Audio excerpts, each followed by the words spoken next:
What's going on, guys? Here's a Fortnite quick tips video on whether you should go with a critical rating, critical damage build, or of course an overall damage build. And as always, if you guys can use my code Salvaje, I would highly appreciate it. Enjoy.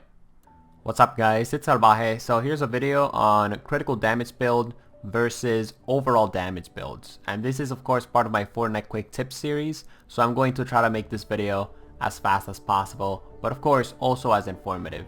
So let's get right into it. We are going to be choosing the Dragonfly as an example for our first critical damage build versus overall damage build. As you guys can see, the base game stats of this weapon when it comes down to critical hit chance is 10%. So in other words, I'm not going to go for a critical rating, critical damage build with the Dragonfly, because I know when I get the critical hit chance all the way up to legendary, it's going to be at 38%. And 38% isn't really going to give me the bang for my buck. Now, for the most part, critical damage builds are pretty okay if, of course, your weapon has a magazine size of, for example, 50 bullets or more. That's why a lot of people use the Siege Breaker and they do critical damage builds with the Siege Breaker. However, like I said, and like you guys saw, when you have a weapon that has 10% base critical hit chance and you level up the critical rating all the way up to legendary, you're only going to get it all the way up to 38%. And even if your weapon has 50 bullets, you're not really going to get the most out of your critical damage build. So that's why if your weapon has a 10% critical hit chance, you should always go for an overall damage build, because you're not going to maximize the amount of critical damage that you're going to be dishing out. Additionally, there are weapons in Save the World, like the Deathstalker for example, that have a 15% base critical hit chance. Now, when it comes down to critical damage versus overall damage builds, if the weapon has a 15% critical hit chance, you need to look at the magazine size to decide what is the best roll for your weapon.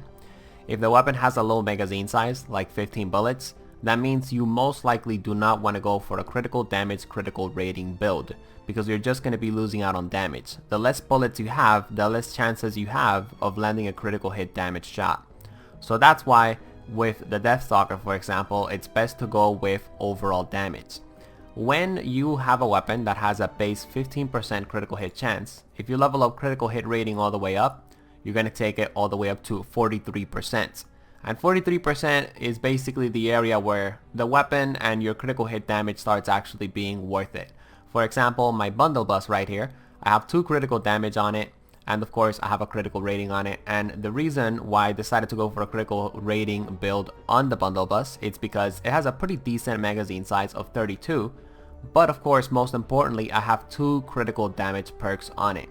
That's the second thing and the second factor that you guys need to keep into consideration when you're going for a critical damage build or overall damage build. If the weapon has 2 critical damage perks and it has 15% base critical hit chance, going for a critical rating, critical damage build for the weapon could be very, very effective. Now, if the weapon has a 15% critical hit chance when it comes down to base game stats, and you know, it just doesn't have like a huge magazine, again, just go with overall damage. But let's take a look at this weapon for example, right, the Ranger. So when I get a magazine size perk on this bad boy, as you guys can see right here, and I level up the magazine size all the way up to blue for example, I'm going to have 45 bullets in the magazine. And when I have this critical rating leveled up all the way up to legendary, I'm going to have a 43% chance, and I'm going to have a magazine size when this thing is on legendary that has 50 plus bullets, which means that a critical rating, critical damage build for the Ranger would be very, very effective. So that's basically how to decide if you should go for an overall damage build or a critical rating, critical damage build with, of course, weapons that have a 15% base critical hit chance. Last but not least, we have the exception. We have weapons like the Wraith, which is basically the best assault rifle in Fortnite Save the World at the moment of me making this video. Now, the Wraith comes with I actually can't show you guys because I don't have another Wraith, but the Wraith comes with a base 20% critical hit chance. And when you level up a weapon, and when you level up critical rating, I mean all the way up to legendary, you're going to have 48%. So if you have a weapon in Fortnite Save the World, and its base game stats when it comes down to critical hit chance are 20%, you always, no matter what, want to have a critical rating, critical damage build. I hope you guys found this video informational, and of course, I hope you guys are able to make better decisions when it comes down to overall damage builds and of course critical rating, critical damage builds. If you guys enjoyed the video, drop a like and subscribe to join the Salvaje Cartel.